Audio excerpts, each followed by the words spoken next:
In the Black Girls McCoy, and I wanted to give a shout out to Ring IQ Boxing, and remember to tune in to the motherfucking relay. Welcome to the motherfucking relay. We're covering today's top boxing news. Okay, we'll start with this early next month on the 9th. Zarina McCoy, Black Rose, will be returning to action. Zarina, who will be attempting to rebound off her first professional loss. A dubious decision, if I do say so myself. I actually took in the fight, reviewed it. 3 weeks ago, she was in action south of the border against Eloisa Martinez Zaraga. And Eloisa Martinez Zaraga was awarded a decision win that I don't really feel she deserved. It's not emphatic, but I feel like Zarina McCoy did enough to win the fight. The problem is... The bane of the pure boxer, as it were, is that so much of what a pure boxer does is open to interpretation. When they're giving up ground, when they're giving up real estate, are they doing so to set up a trap, or are they doing so because they're being forced back? It's open to interpretation. A lot of the time it is. Pure boxers characteristically fight off the back foot, moving laterally, staying on the perimeter of the ring, as opposed to holding the center. Sometimes that's open to interpretation. Times it's interpreted as the pure boxer fighting their fight and setting up a trap, perhaps a counter shot. Other times it's interpreted as the pure boxers being forced back, forced to give up ground, forced onto the ropes. And because pure boxers are characteristically economic fighters, they go for accuracy and efficiency more than sheer volume, quality over quantity. Once again, it's open to interpretation. Sometimes it's interpreted as the pure boxer putting together the cleaner, clearer shots, the tidier work. Other times it's interpreted as a fighter that's not doing enough, not making it emphatic. Once again, it's open to interpretation. Though having seen this fight between Zarina McCoy and Eloise Martinez, I gotta tell you, I don't feel Zarina McCoy lost the fight. The fight got chippy in spots. Somewhat chippy whenever Eloise Martinez was able to close the gap. Overall, I don't see what Eloise Martinez Zaraga did to win this thing. She didn't land very many clean punches. The clean shots that were connecting, the clean punches were coming from Zarina McCoy, who, while she doesn't throw a whole lot of punches, whatever clean punches were thrown and whatever clean punches did land, they were coming from Zarina. Yeah, I think she got screwed in Mexico. I'm not prone to knee-jerk and emotional responses to decisions I don't agree with, but having watched the fight, I wholeheartedly believe Zarina McCoy got screwed on the cards. She did. I think she got robbed. Although such is the bane of the pure boxer. There are many moments in a fight that are open to interpretation, and should the judges interpret the pure boxer giving up ground and giving up real estate, circling away, staying on the perimeter of the ring, should they interpret that? If they decide to interpret that as ring generalship on the part of the other girl, forcing the pure boxer back, forcing the pure boxer to retreat. These things happen. These things can happen. Moving forward, I think what young Zarina McCoy can do to prevent this from happening in the future is to put more shots out there and work harder towards holding the center of the ring, pivots and shifts. Don't backpedal, turn the other girl. She can still be an outside fighter and outside jabber, but she needs to alternate. Alternate between being the aggressor and being the defender. Too much time on the back foot gives off the impression that all you're doing is fighting the other girl off as opposed to taking the fight to the other girl and effectively winning the fight. She's going to be in action in a 10-rounder against Mancilla next month. On the 9th. It's not the worst thing in the world that Zarina McCoy lost her last fight. Oftentimes, when a fighter suffers a loss very early in their career, it's a learning experience they tend to grow from. Think Alicia Baumgartner versus Christina Lenardatu, her only recorded loss. I think that loss was a learning experience for Alicia that overall made her a better fighter. A sharper one. Interesting elements of Zarina McCoy's last fight is that Zarina usually hovers around super flyweight, at or around super flyweight, whereas that fight she had with Eloise Martinez Zaraga, that was way up there. That was at super featherweight. Zarina McCoy doesn't normally campaign at super featherweight. She doesn't usually campaign at weights that high. More often than not, she's campaigning at or around either super flyweight or bantamweight, more ideal weights for young Zarina McCoy, who's only 21 years old, and her body is still growing. She's always had very generous physical dimensions for super flyweight. She's always had a big frame for a 115-pound fighter, even a 118-pound fighter, whereas her last fight, it was all the way up there at 130 pounds. This next fight... The last fight was a super featherweight contest. This fight's going to be a featherweight contest. Featherweight, that's 126 pounds. It is unfortunate that Zarina McCoy didn't get the decision in her last fight, because I actually feel she deserved it, but it is a learning experience. It's something she can grow from. Do what you can to make it decisive. Make it emphatic. The less you leave open to interpretation, the better. It's just something to be mindful of. Make it decisive. Make it emphatic. On the 9th. Hello everyone, I got tickets for my next fight. I've only got very limited tickets available, so they're 95 for standing or 150 for seating. I'm also going to get in a few table seats, so if you want to come, it's first in, best dress. Hit me up, July 9, Mancilla Tavern, be there or be square. Yet another young up-and-comer set to be in action July 9th elsewhere in the world. The daughter of kickboxing legend John Wayne Parr, Jasmine Parr, otherwise known as Jazzy Parr. She will attempt to advance to a professional record of 2 wins and no losses, having debuted as a professional late last year in December and banking her first recorded win, her first recorded victory. You could see that fighting is in Jasmine Parr's blood. It's a family business. As both Jasmine Parr's mom and dad, they are fighters by trade. Jasmine herself said, "It feels surreal to call myself an Australian boxing champion, but I also feel I deserve being the champion, and I know I'm only just getting started, as that was only a 3-week camp, and I can't wait to demonstrate my skills after a full camp." Jasmine debuted late last year as a professional against unbeaten Nicola Costello And won a unanimous decision. No word yet on who it is she's going to be facing. That was a super flyweight contest, and I'm going to assume that her next fight is going to be at super flyweight. That makes for 2 young up-and-comers set to return to action early next month on the 9th in different parts of the world. You have Zarina McCoy returning to action south of the border in Mexico, and you have Jazzy Parr returning to action in the land down under, Australia. Look for that on the 9th. In men's light heavyweight news, per tweet from Michael Benson, Eddie Hearn on Artur Beterbiev versus Dmitry Bivol. Bivol is ready to fight for undisputed. September, October, November. If we wait, Bivol's going to make a defense and then do the Canelo rematch. So if you want to be undisputed, strike now.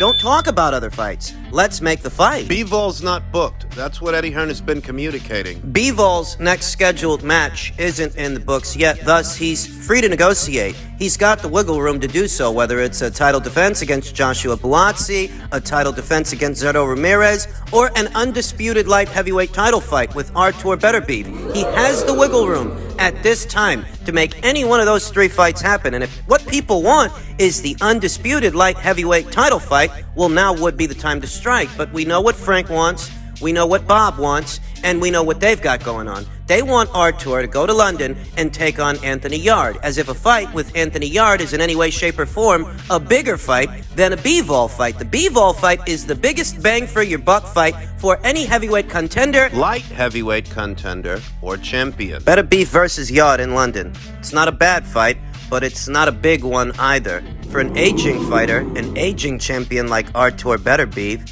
you need to strike while the iron is hot. You need to make the big fights, the real big fights, sooner than later, because he's not getting any younger. And Yarde versus Beterbiev is not a bigger fight than Bivol versus Beterbiev. It's just not. Eddie Hearn is saying Bivol is available, so what's the problem? Problem? The real problem? It's Bob Arum. Right now, Bob knows that Dmitry Bivol still is a matchroom fighter. He's not going to be open to negotiating that fight so long as that's the case. He's waiting out Bivol's situation with Matchroom. He's doing with Bivol what he did with Devin Haney. He won't be receptive until Bivol's time at Matchroom is over. Even if now is the most ideal time to do that fight, especially for his fighter. Here's what the situation is.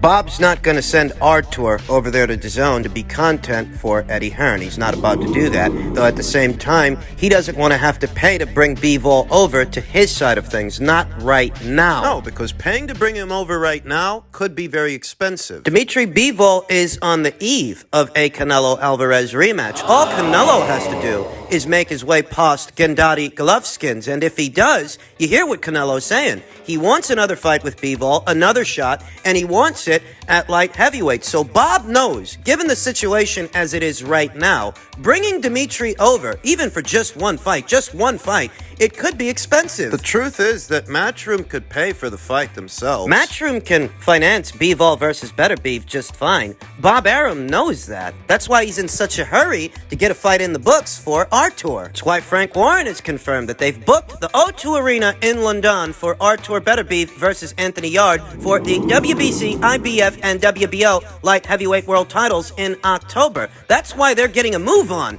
when it comes to getting Artur. That's why they're getting a move on when it comes to Beterbiev versus Yarde. You think that Bob Arum doesn't know that? You think Bob Arum don't know that Matchroom can finance that fight themselves, the fight between Artur and Dimitri. They can pay for it, and they can pay for it in a way where maybe both Artur and Dimitri make more money on DAZN than they would on ESPN. They can pay for the fight, and he knows that. He knows that if he tried to bring Dimitri Bivol over right now to his side of things on ESPN, it could become very expensive for him, as both the people at Top Rank and the people at Matchroom, they're both going to want that fight. So he doesn't want to bring Dimitri over now. He wants to wait for Dimitri's situation with Matchroom. He doesn't want Matchroom to be in the picture in any way, shape, or form. He doesn't want Matchroom to be involved, and right now, they are involved. So he wants to wait. He doesn't want to do the fight right now. There are several reasons to do the fight right now, as soon as you can, as soon as possible. One,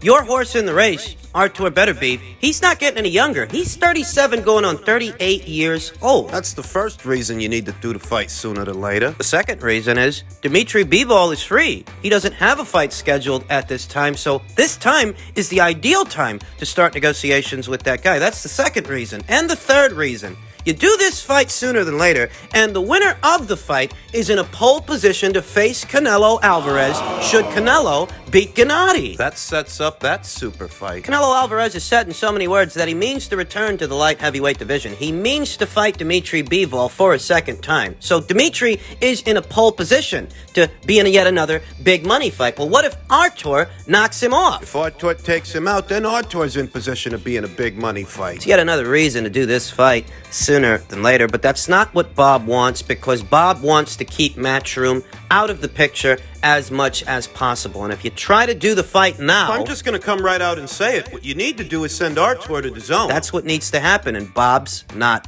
going to do that. He doesn't want to send Artur to DAZN. But he doesn't want to have to pay an arm and a leg to bring Dimitri Bivol over to ESPN. Thus, this is the cheaper alternative. A Yarde fight in London. Beterbiev people say they want Bivol, and the Bivol people say they want Beterbiev. But this is what's going on. This is the fight that's being made. The Anthony Yarde fight, and you can make of that what you will. And finally, in men's heavyweight news, per tweet from Michael Benson, Tyson Fury on his retirement. I'm all out of getting punched in the face for a few quid. Got plenty of money, still got my faculties and brains about me, 6 kids and a wife to look after. So, if anyone wants to criticize me for that, they can suck my balls, basically. I don't see people criticizing Fury for retiring so much as criticizing him for hanging on to the green belt. If you're retired and you're done, what are you still hanging on to the WBC title for? So long as you're hanging on to it, nobody gets the chance to fight for it. You're retired. What are you doing? He says, I've at least got a year. Mauricio Suleiman said, maybe in 6 months, I'll feel different. At the minute, I don't want to fight again. But you never know what 6 months will bring. When a mandatory comes up, I'll make my final decision. Mandatory's not set to come up for some time because he just satisfied his mandatory challenger in Dillian White. He won't be due to satisfy another for at least a year's time, I think. Though in the in-between time, he's doubling down on his retirement claims. He's saying he doesn't want to fight anymore. This has given rise to the notion that Fury's not really retired. He's just waiting on the outcome of Joshua versus Usyk too. If Joshua wins, he'll come out of retirement. But if Usyk wins, he might not. That's how a lot of people feel. Although that's a story that only time can tell. Tyson Fury... That still doesn't explain why he needed to announce his retirement. If what he's really doing